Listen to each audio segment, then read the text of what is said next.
Order! Order. Anne Milton.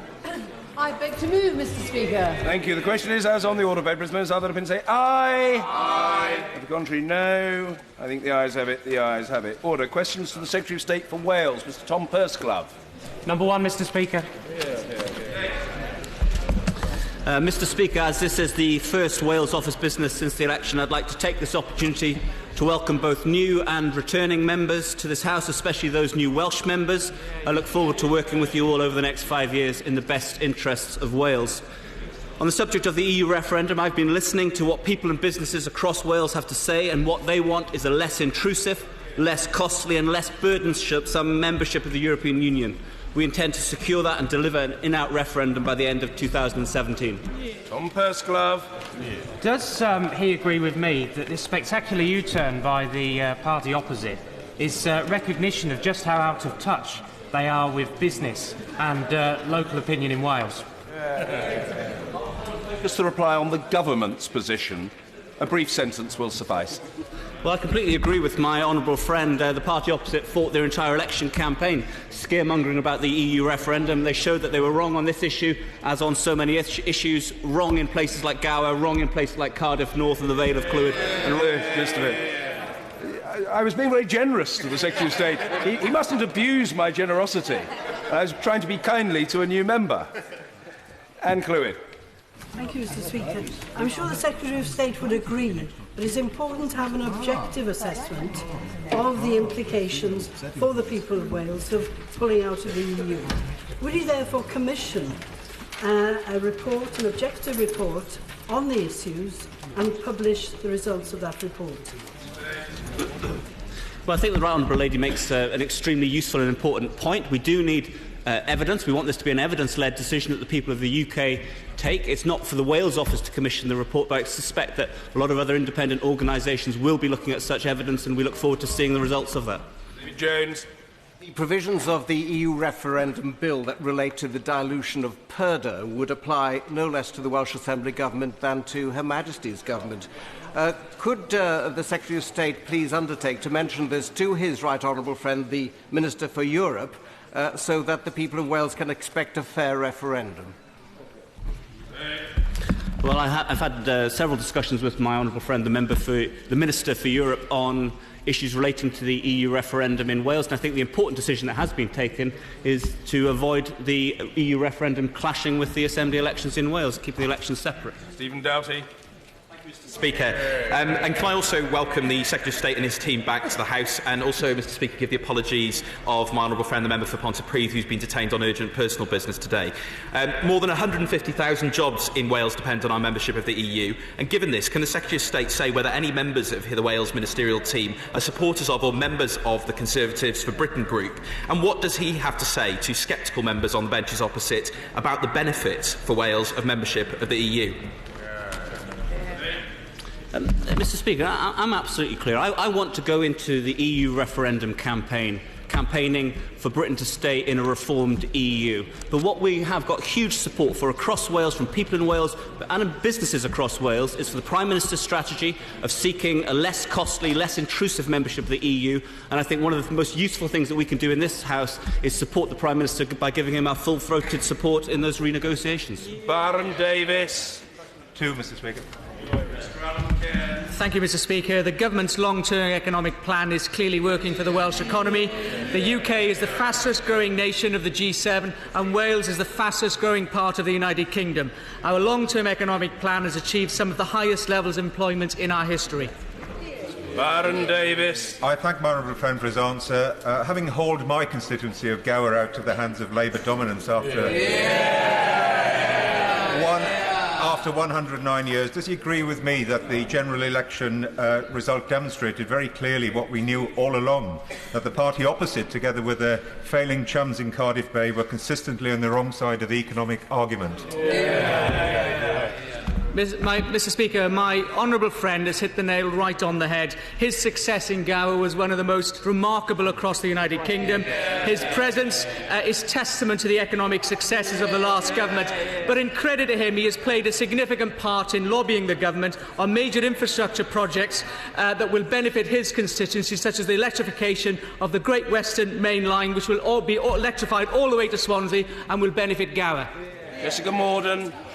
Speaker, cutting the Severn Bridge toll should be an integral part of any plan for the economy in Wales. We've got the highest tolls in the UK and they hit bridge users in South Wales particularly hard. Yes, VAT will come off the bridges in 2018, but it's not nearly enough. Can the Minister confirm he'll be lobbying the Secretary of State for Transport extremely hard so we get a much fairer deal for Severn Bridge users?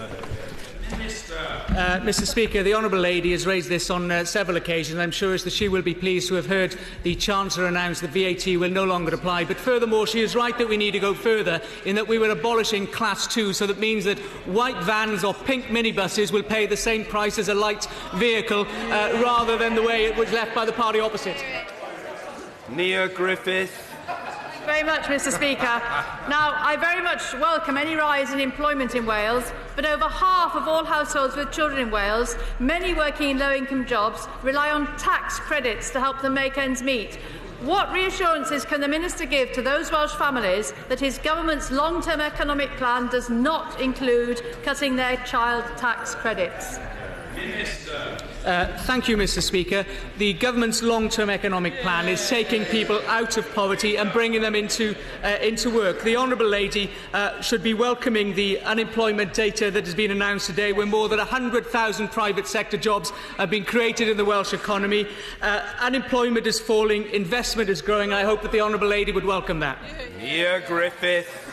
Well, indeed, Mr. Speaker, I did, but yet again we get no real answers from the gentleman. Perhaps he's practising to be Prime Minister. Now, families across Wales who are going out to work and are doing their best for their children will be very worried at that answer. If he cannot give full reassurance that his government will protect tax credits, will he at least speak up and try and stop his fellow ministers from giving a real kick in the teeth to working families whilst passing laws to protect millionaires from tax rises? Mr. Speaker, I'm surprised that the party opposite are still pursuing the wrong priorities. They are on the wrong side of public opinion. The public rightly demand reform of welfare and incentivise people to work. That policy has worked over the last 5 years, and I would hope that she would welcome the continuation of that for the next 5 years. Susan Ellen Jones. Thank you very much, Mr. Speaker. I wonder if the Secretary of... number three. I do apologise. Thank you, Mr. Speaker. And with your permission, I'd like to answer questions 3, 5 and 11 together. I have regular discussions with the Chancellor of the Exchequer, Treasury Ministers and also indeed with the First Minister and the Welsh Finance Minister on the level of funding received by the Welsh Government. Susan Ellen Jones. I apologise, Mr. Speaker. Yesterday in my constituency, I think the Secretary of State may be aware, but we had terrible news about the company Dobson and Crowther in Llangollen that went into administration. Can I have assurances from the Secretary of State that he will work with the Welsh Government on this? And does he not agree with me that when the Chancellor has brought in-ear cuts of 50 million to the Welsh Government's budget, this is a very bad thing to do? We can't have this again. We need to be working together for the people of Wales. Well, Mr. Speaker, we are aware of the situation in the Honourable Lady's constituency, and we do stay in close touch with Job Centre Plus and with Welsh Government about finding ways to support those who are facing uncertainty over their jobs. On the question of finances, we've just been through an election campaign where responsibility about finance was at the very heart of debate. And if the Honourable Lady is standing here today and saying that somehow Welsh Government should be immune from shouldering any of the responsibility for getting on top of our national finances, it shows that she's learnt nothing from the last 5 years. Carolyn Harris. Thank you, Mr. Speaker. Wales did not benefit from the Barnet consequential of the Olympics. Can the Minister share with this House if South Wales will benefit from HS2, and if not, will there be a Barnet consequential? Well, I thank the Honourable Lady for her question and welcome her to this House. HS2 is a strategic project that will benefit the whole of the United Kingdom. It will benefit Wales, not least through the new hub station at Crabb, increasing the potential for North Wales electrification. So on that basis, there is no argument for a Barnett consequential. Gerald Jones. Thank you, Mr. Speaker. Isn't it the case that the government's failure to eliminate the deficit in the last Parliament means that Wales will face further significant cuts in the future, deeper than we've had so far? Why should the people of Merthyr Tydfil and Rumney pay for the Chancellor's broken promises? Well, I'd just say to the honourable gentleman that he risks repeating the mistakes of his colleagues that they've made all the way through the 5 years of the last Parliament, where they set their faces against responsibility and failed to support us in any of the measures that we were taking to get on top of the national deficit. And one of the things they might want to learn as they review their election defeat is actually the people of this country, right up and down the United Kingdom, support financial responsibility. Lynn Davies. Thank you, Mr. Speaker. Does the Secretary of State agree that the Welsh Government should be held more financially accountable to the Welsh taxpayer for the money it spends? And will he consider including in the anticipated Wales Bill the devolution of income tax without the unnecessary block of a referendum? Well, I absolutely do agree with my honourable friend about the need for Welsh Government to assume greater responsibility for raising money as well as just spending it. On the point about the referendum, I hear his arguments, and there are other people making similar arguments at this time. But in a sense, it's all academic. If Welsh Government aren't up for the challenge of greater financial responsibility, then any discussion about whether we have a referendum or not is academic. Seema Kennedy. The honourable lady was interested. If money's so tight, how is it that the Welsh Government have found millions of pounds to spend on refurbishing their offices and expanding ministerial car fleets? Well, I thank my honourable friend for the question, and there are many mysteries about the way the Welsh Government operate their finances, and we could point to others. The important thing to remember, though, is that the people of this country at this election campaign have given a strong mandate to this government to get on top of our deficit, fix our national finances, and it's beholden on every department where taxpayers' money is spent to play their part. Oh, thank you, Mr. Speaker. The historic underfunding of Wales is, of course, not in doubt. But can I ask the Secretary of State whether he's given any further attention to possibly commissioning an urgent report by someone such as Gerald Holtham into the precise figure of that underfunding so that we can act accordingly? I thank my honourable friend for his question. And one of my first conversations after being reappointed to this position was to meet with Jerry Holtham to talk about his analysis behind Welsh funding. And he agrees with me that actually we don't need to commission any independent new evidence. The work has been done, and the thing that we do need to crack on with is introducing the fair funding floor, which we're committed to doing. Liz Saville Roberts. Cymfawr, Mr Clwyd. Both the Labour and the Conservative Party have cynically sought to redefine what constitutes fair funding for Wales, with both parties seeing it as a funding floor rather than treating us on an equal footing with Scotland. Will the government not join with the people of Wales, 78% of whom believe that Wales should be funded to the same level per head as Scotland? I'd say to the honourable lady that there was one single theme and policy that Plaid Cymru had during the general election campaign, which was this issue of funding and seeking parity with Scotland. And from a sedentary position, a voice behind says, well, what about the north east of England? The trouble with seeking parity with Scotland is that you have to start dividing up the whole pie. The important thing is that we're delivering on a fair funding floor for Wales that will correct the way that the Barnett formula operates for Wales, and she should be supporting that. Justin Madders. Number 4, please. Love it. I have met with the Parliamentary Under-Secretary of State for Transport to discuss aspirations to upgrade North Wales rail infrastructure. On the franchise, the Wales Office is working closely with the Department for Transport and the Welsh Government to agree which services will be devolved. Specific proposals will be consulted upon in due course, and I hope the honourable member will play his part. Justin Madders. Thank you for the answer, Minister. I think you've highlighted the difficulties in implementing some of the practicalities of devolution, and I would ask that you agree to meet with me and some interested bodies on both sides of the border to discuss some of the practicalities and how my constituents can be best represented during this process. I'm grateful to the honourable member for the question. He makes an important point in that rail passengers just want smooth services on both sides of the border, and that administrative boundaries should be there to support rather than to hinder. And I look forward to the honourable member's involvement in any discussions. Jay Stevens. Many Welsh passengers use railway lines under the control of the UK Government, like the Great Western Line, and they're concerned about suggestions that the Government is going to break up and privatise parts of Network Rail. Can the Minister rule this out? Well, of course, Mr Speaker, that is a matter for the Department for Transport, but I will take no lessons from the party opposite in terms of electrification. They were the party winning government that left Wales languishing with Moldova and Albania, with one of only 3 nations in Europe without a single track of electrified railways. £1.5 billion has been invested in the electrification of the main line right the way through to Swansea, and I hope that was something that she would welcome. Mr Owen. The new franchise offers a golden opportunity for extra routes in North Wales, connecting with England and the Republic of Ireland. Will the Minister agree that it's important that we look at the new European structural funds so we can have trans-European networks going from Dublin to London via North Wales? Yes. Mr Speaker, the honourable member makes a constructive point, and there is a need to develop a project board in North Wales that will bring in not only the Welsh Government but also the potential of European funding as well as DFT support in order to develop the best possible, strongest case. Jonathan Edwards. Thanks, Mr Speaker. The National Police Air Service plays an important role in keeping the people of England and Wales safe. Operational capability decisions regarding the provision of police air support remain the responsibility of the Strategic Board. Jonathan Edwards.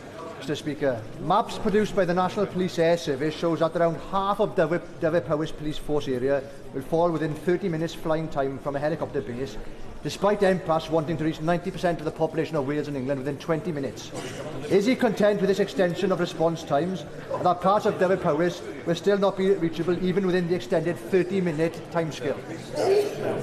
Mr Speaker, the honourable member has a strong record in scrutinising such changes, and the Westminster Hall debate served testimony to that just last week. But I would also pay tribute to the Police and Crime Commissioner, who is seeking to improve cover and to save money at the same time. Any money saved, of course, will obviously create an opportunity to support more officers on the beat.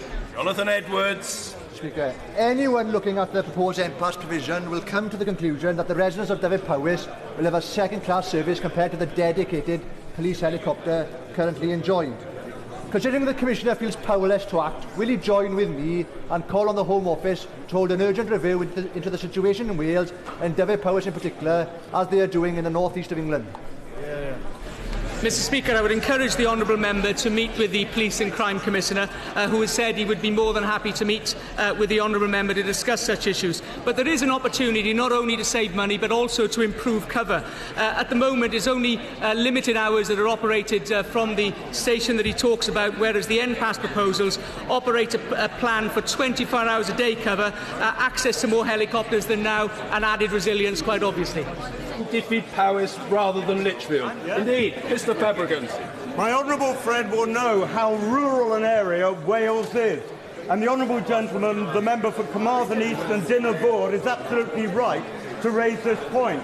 But what consideration has he given to combining forces between the Wales Police that is covering his constituency and North Wales Police to provide a better service?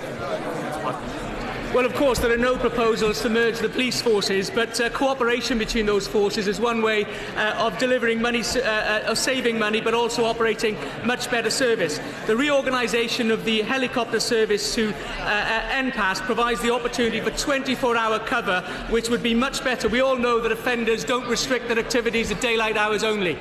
Order. I understand the House is in a state of high excitement and anticipation of Prime Minister's questions, but the people of Wales would, I'm sure, expect us to treat of their concerns seriously. Let's have a bit of order for Mr Howell Williams. Thank you, Mr Speaker. Number 7. None. Mr Howell? I'm grateful for that reply, and will the Secretary of State ignore any siren calls there might be for the repatriation of health policy? agree that it's not a matter of a war in Wales or Dyke being at the border between life and death, and put the responsibility where it lies, with the Labour government who reorganised health and who have tolerated the situation in North Wales for far too long. Well, I do agree with the point that the Honourable Member is making. Welsh Government have the full policy responsibility for health services in Wales. They have all of the levers available to them, and there, with Welsh Government, lies the full responsibility for any of the challenges and problems that we see currently inside Welsh health services. Davies. Speaker, would my honourable friend agree that for all those people looking across the River Severn enviously at the lower waiting times and the better ambulance response times of the Conservative-run National Health Service in England have the real opportunity for change next May when they can come out and vote for a Conservative government in the Welsh Assembly? As ever, the chairman of the Select Committee speaks truth and wisdom. It's not a healthy thing for Wales, it's not a healthy thing for the Welsh Labour Party that they should carry on always assuming that they're going to be in power in Cardiff Bay, and what would do a world of good for the Welsh Health Service is a non-Labour alternative running the Assembly. Sevens. I know so many constituents have excellent cancer care from Berlindra Hospital. Don't you think, doesn't the Secretary of State think it's a danger when the NHS is used as a political football? The great work that is done in hospitals like that is being diminished by the fantastic professionals in the NHS we have in Wales. Well, I don't know what he's referring to, but I do know that it's the outgoing leader of his party who said that he wanted to weaponise the NHS. Chris Davies. Does my right honourable friend, the Secretary of State for Wales, share my concern that the Welsh Government refuses to ignore calls to introduce a cancer drugs fund in Wales, so putting my constituents in Brecon Radnor at a severe disadvantage to those across Offa's Dyke?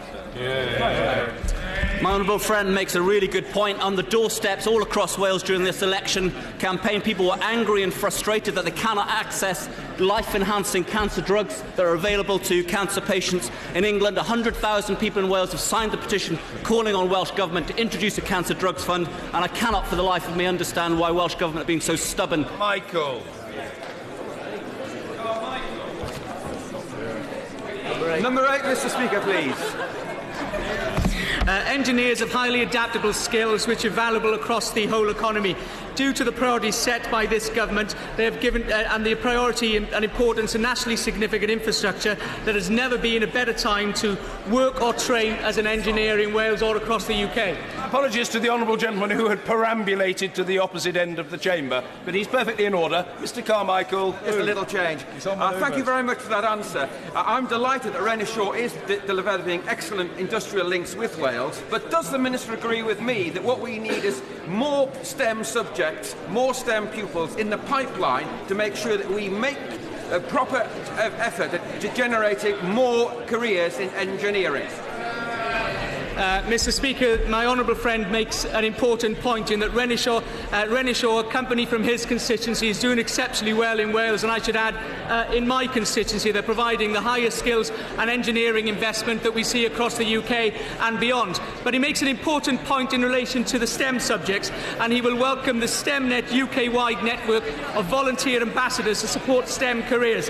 Additional funding of £6.3 million has been funded to support this.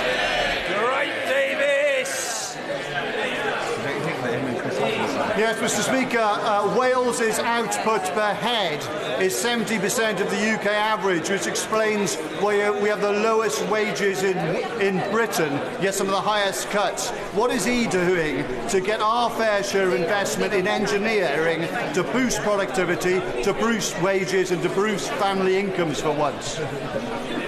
Mr Speaker, I'm surprised to hear that question from the honourable member. After all, it was his party that left Wales being the poorest part of the United Kingdom. Since then, Wales has become the fastest growing part of the United Kingdom, and the UK is the fastest growing nation in the G7, something of which he should welcome. I'm sure he would also welcome that the wages in Wales, gross domestic household income, is growing faster than any other part of the United Kingdom. But through significant infrastructure spend, we will improve productivity and improve wealth. Mr Lucas.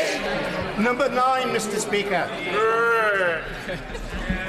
Mr Speaker, I've met with the Department for Transport and Highways England last week to express my concern at the delays of the A483 A55 roadworks at the Post House roundabout. This government has invested £6 million in this complex scheme, which will deliver significant benefits to road users on both sides of the border. I'm sure that the honourable member supports such an investment to improve passenger journeys, tackle congestion and clear the way for business investment on the cross-border region. Yes. But in February, the government told me that the works would be completed by April and by the general election. That hasn't happened, and the Wales office has done nothing before then to get this work done.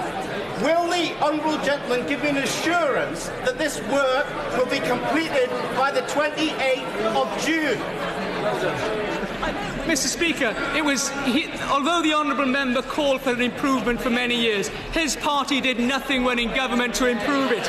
It was only when my right honourable friend, the Chancellor of the Exchequer, announced it as part of the Pinch Point programme in 2011 where action was taken to improve this network. We're working closely with the Department of Transport. Mr Speaker, he must be the only member that calls for roadworks and then complains when that construction is underway. Kerry McCarthy. Question 10, Mr Speaker. Mr Speaker, last week I brought together council leaders from across the Cardiff capital region to hear their views on an emerging vision for an ambitious city deal for Cardiff which will create new economic opportunities for the wider area, including the Great Western Cities region. Kerry McCarthy. Thank the Secretary of State for that response, but obviously my concern is Bristol rather than Cardiff. How does he see a cross-border initiative like this fitting in with the agenda for city regions, combined authorities and everything else that's going on? Mr Speaker, I'm clear that my priority is Cardiff and not Bristol, but there are opportunities for both cities there. By having a strong Cardiff capital region supported by an ambitious city deal, I think that represents good news for South Wales and for her constituency too.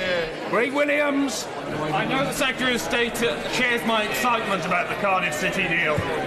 It's huge potential for Cardiff and really will deliver for South Wales. Does he share my view that all parties should come together constructively to put this and make sure Cardiff doesn't miss out on this opportunity of a generation? Well, I do agree with my honourable friend, and I pay tribute to the leadership that he's shown in driving forward a Cardiff City deal proposal. I'm clear in my mind, Mr Speaker, that a Cardiff City deal will only work if you have Welsh Government, UK Government, the local partners and crucially the business community all working together.